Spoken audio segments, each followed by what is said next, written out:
It's a December morning in 2010. A police officer in Suffolk County, Long Island, New York, is searching the brush along Ocean Parkway, a quiet coastal road that runs beside one of the most expensive stretches of beach in the northeastern United States. He is looking for a missing woman, a 24-year-old named Shannon Gilbert, who had vanished months earlier after fleeing from a client's home in a state of panic, screaming that someone was trying to hurt her. What that officer found instead, hidden in the dense brush just feet from the road, was not one body. It was four.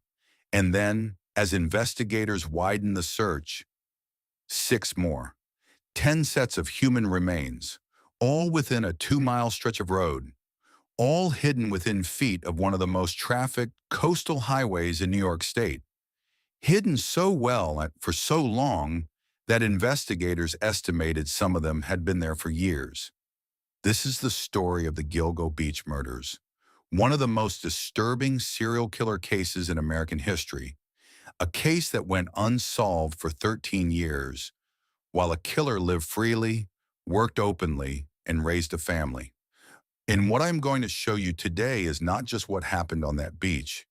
It is what this case tells us about where this country is heading and why every single one of us should be paying attention. Welcome to Paradigm Exposed. I'm going to need you to stay with me for this entire video because this case has layers, and every single layer is more disturbing than the one before it. If you're new here, we dig into the cases, the systemic failures, and the uncomfortable truths that mainstream media moves past too quickly. Hit subscribe. You're going to want to be here for every video we drop. Now, let's talk about Long Island. Ocean Parkway on Long Island is not the kind of place you imagine when you think about serial killers. It runs along the southern shore of Long Island, between the Atlantic Ocean on one side and a network of protected marshlands and bay waters on the other. In summer, families drive it heading to Jones Beach. In winter, it is quiet, isolated, and largely empty. It is, in the language of investigators, a perfect dumping ground. Remote enough to avoid witnesses, close enough to a major metropolitan area to attract vulnerable victims. The victims recovered along and near Ocean Parkway came to be known as the Gilgo Beach victims, named for the area where the first four bodies were discovered. And when you look at who they were, a pattern emerges immediately. Most of them were young women. Most had advertised adult services online, on platforms like Craigslist and later others. In the years when internet-based sex work was still largely unregulated and deeply dangerous, many had been reported missing. Some had been missing for years before their remains were found. Melissa Barthelemy, Megan Waterman, Amber Lynn Costello, Maureen Brainerd Barnes. These four women, known in the early reporting as the Craigslist Four, were the first confirmed victims. All four had advertised escort services online. All four had gone missing after meeting a client. As the search expanded, more remains were discovered. A young Asian male, a toddler girl, a woman whose skull was found near the body of a man authorities believe she may have known.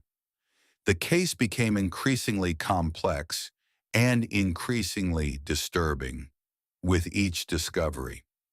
Shannon Gilbert, the woman the original search had been looking for, was eventually found too, in a marsh not far from where the others had been recovered.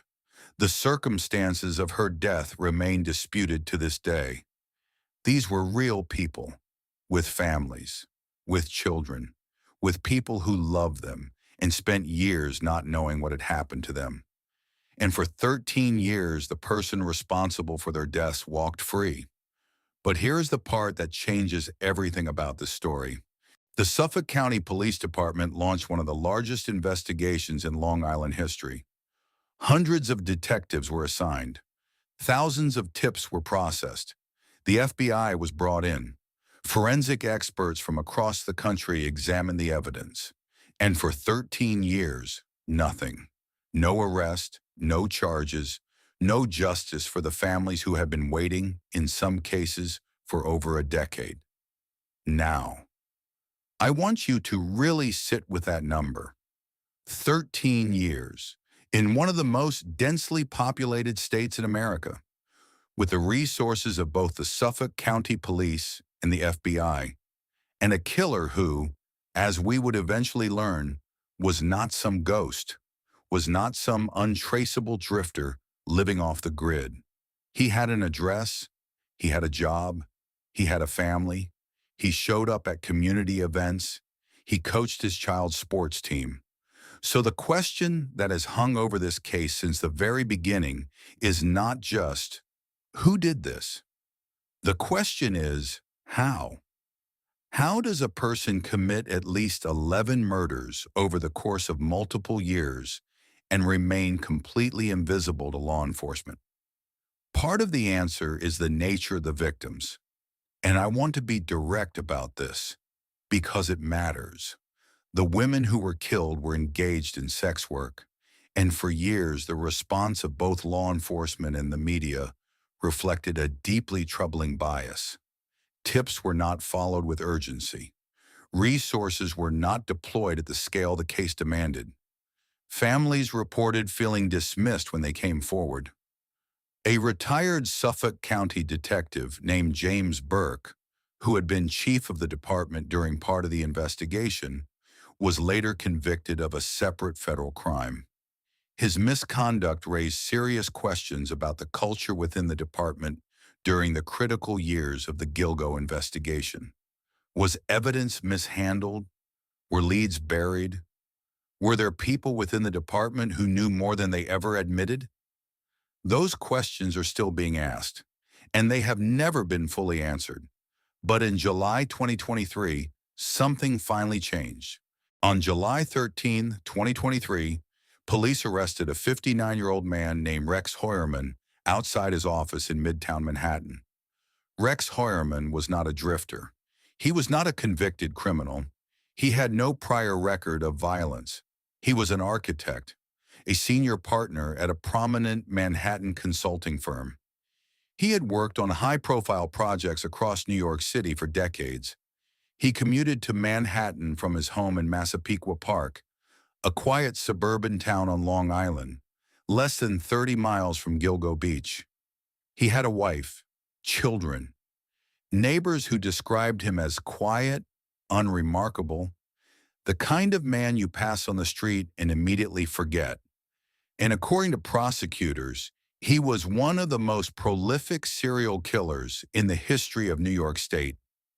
The charges against Heuermann included 3 counts of first-degree murder and 3 counts of second-degree murder, connected to the deaths of Melissa Barthelemy, Megan Waterman, Amber Lynn Costello, and Maureen Brainerd Barnes.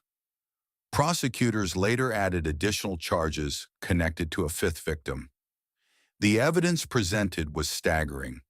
Investigators had used DNA from pizza crusts recovered from outside Heuermann's Manhattan office, DNA he had unknowingly discarded, to link him to the crime scenes. They had obtained search warrants for his home and found materials that prosecutors described as deeply incriminating. They had tracked his phone to the locations where victims had last been seen. They had monitored him for months before the arrest. When the handcuffs went on, Heuermann reportedly showed almost no emotion. His wife, who had been used as an alibi by Heuermann without her knowledge, investigators believe, filed for divorce within days of the arrest. The neighborhood where he had lived for years was left in a state of collective disbelief. Reporters descended on Massapequa Park. Neighbors stood on their lawns and told cameras they had no idea, could not believe it, could not reconcile the man they knew with the charges they were reading. And that reaction, that complete inability to see what had been right there, is exactly what makes this case so important. Here is the uncomfortable question that this case forces us to ask. We have built a society that is more connected than any in human history, more surveilled, more documented, more trackable. Every phone is a GPS device. Every financial transaction leaves a trace. Every search query is logged.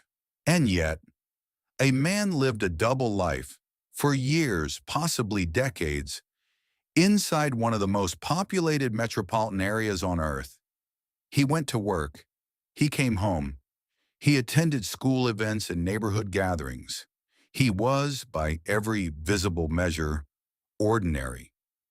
How is that possible? Part of the answer is psychology. Researchers who study individuals like Heuermann describe a phenomenon called compartmentalization, the ability to partition completely separate emotional and behavioral states so effectively that neither bleeds into the other. It is not unique to violent criminals, but in its most extreme form, it produces individuals who are genuinely invisible to the people around them. But that is only part of the answer. The other part, the part that I think matters more, is about who we pay attention to and who we don't. The victims in this case spent years being treated as peripheral, as a category of people whose disappearances did not generate the same urgency as others. And that is not a flaw specific to Suffolk County. That is a reflection of something that runs much deeper in how our institutions, and if we are being honest, our culture, assigns value to human lives. When we make certain people invisible in life, when their disappearances generate smaller headlines and slower investigations, we create conditions in which predators can operate. We build the gaps that killers walk through. And if you think that is an abstract concern, if you think this does not affect you, I want you to think about who in your community is currently invisible, who is not being protected, who is not being heard. Because if this case teaches us anything, it is that the direction a society is heading can often be read most clearly not in its successes, but in who it chooses to leave behind. Rex Heuermann has been charged. The investigation is ongoing. The trial is expected to be one of the most closely watched criminal proceedings in New York in years. But here's the question that almost nobody in mainstream media is asking loudly enough. Is Heuermann the only one? Investigators have been clear that they believe additional victims may be linked to the Gilgo Beach site, beyond the 11 sets of remains already recovered. The search area has been expanded multiple times. Forensic teams have returned to the marshland with ground-penetrating radar and cadaver dogs on more than one occasion.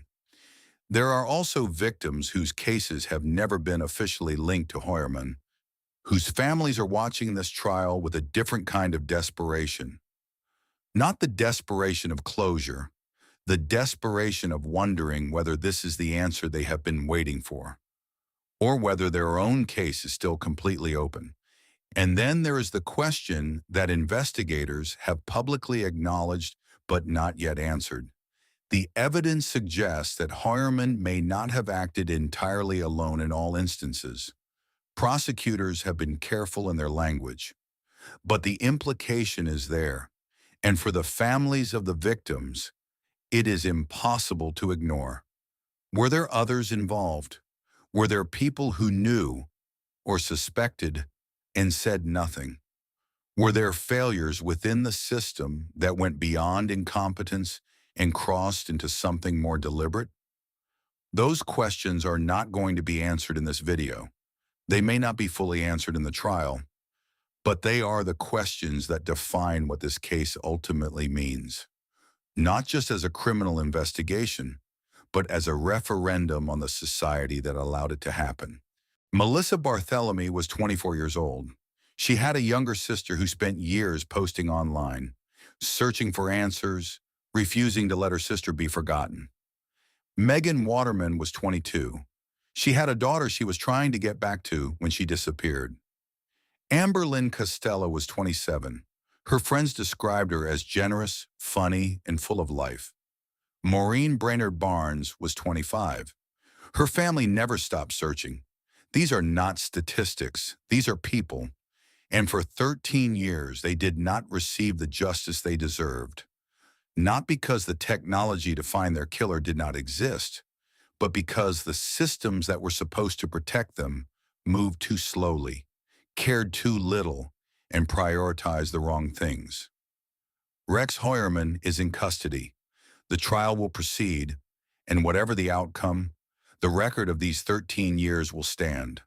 A society can be judged by many things: by its economy, by its institutions, by its laws, but perhaps most of all, by what it does when the most vulnerable among its people are in danger. By that measure, the Gilgo Beach case is not just a crime story, it is a document, a record of choices made, resources withheld, and lives that mattered less than they should have. And if that does not disturb you, if that does not make you question the direction we are heading, then I genuinely do not know what will. If this video moved you in any way, hit the like button. It helps more people find this story, and these victims deserve to be found. Subscribe to Paradigm Exposed, new case every single week, and I promise you, next week's case is going to hit just as hard. Drop a comment below. Do you think Rex Heuermann acted alone? And do you think the police did everything they could? I read every single comment. This is Paradigm Exposed.